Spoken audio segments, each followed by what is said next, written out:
విశాఖ జిల్లా Bheemili TDP seat ఎవరికి అన్న టెన్షన్ కి తెరపడిపోయింది. ఈ సీటుని పట్టుబట్టి మరీ సాధించుకున్నారు మాజీ మంత్రి గంటా శ్రీనివాసరావు. ఆయన రాజకీయ చతురతకు మెచ్చాల్సిందే అని ప్రత్యర్థులు కూడా అంటున్నారు. చంద్రబాబు నిర్ణయం చీపురుపల్లికి గంటాను పంపాలని ఉంది. కానీ అధినాయకత్వాన్ని తనకు అనుకూలంగా చేసుకుని భీమిలిలో గంటా మరోమారు పోటీ చేస్తూ ఉన్నారు.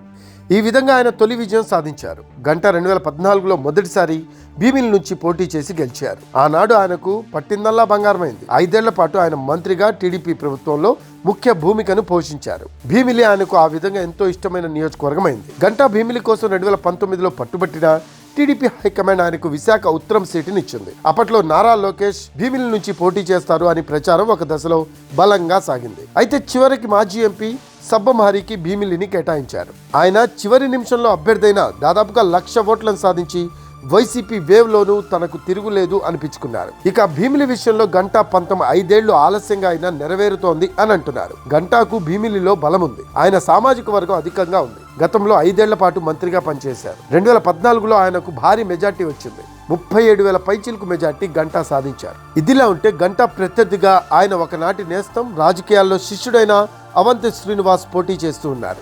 గంటా రాజకీయాల్లోకి అవంతిని తీసుకొని వచ్చారు. ప్రజారాజ్యం పార్టీ ద్వారా అవంతి 2009లో భీమిలి నుంచి తొలిసారి పోటీ చేసి ఎమ్మెల్యే అయ్యారు. ఆ ఎన్నికల్లో ఆయనకు 6,000కు పైగా మెజార్టీ దక్కింది. ఇక 2014లో ప్రజారాజ్యం కాంగ్రెస్ లో విలీనమైనప్పుడు ఆ తర్వాత గంటాతో కలిసి అవంతి టీడీపీలోకి వచ్చారు. 2014లో భీమిలి టికెట్ నే అవంతి మరోసారి కోరుకున్న గంటా రాజకీయ పలుకుబడి ఉపయోగించి తాను భీమిలి టికెట్ సాధించారు. అవంతిని అనకాపల్లి నుంచి ఎంపీగా పోటీ చేయించారు. దాంతో ఆనాటి నుంచి ఇద్దరు మిత్రుల మధ్య గ్యాప్ పెరిగింది. అది కాస్త 2019 నాటికి మరింతగా పెరిగి అవంతి వైసీపీలోకి జంప్ అయ్యేలా చేసింది. అవంతి 2009లో భీమిలి నుంచి వైసీపీ తరపున పోటీ చేసి దాదాపు 10,000 ఓట్ల తేడాతో విజయం సాధించారు. ఆయన తాను కోరుకున్నట్లుగా మంత్రి కూడా అయ్యారు. 3 ఏళ్ల పాటు ఆ పదవిలో ఉన్నారు. గంటాను వీడి సొంత ఇమేజ్తో రాజకీయం చేసేందుకు అవంతికి దక్కిన ప్రతిఫలం అది అని ఆయన అనుచరులు కూడా హర్షం వ్యక్తం చేశారు. గంటా చూస్తే 2019లో విశాఖ నార్త్ నుంచి పోటీ చేసి జగన్ వేవ్లో సైతం ఎమ్మెల్యేగా గెలిచారు.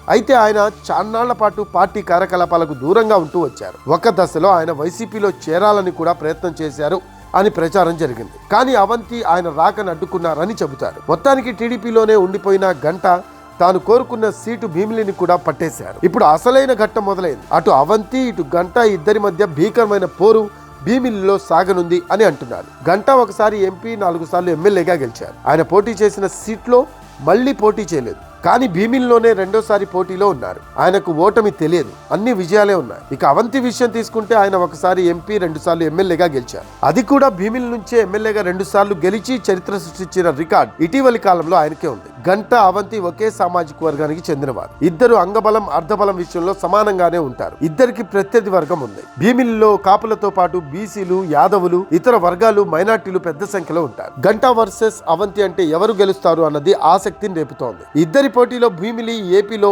హాట్ ఫేవరెట్ సీటుగా మారిపోయింది.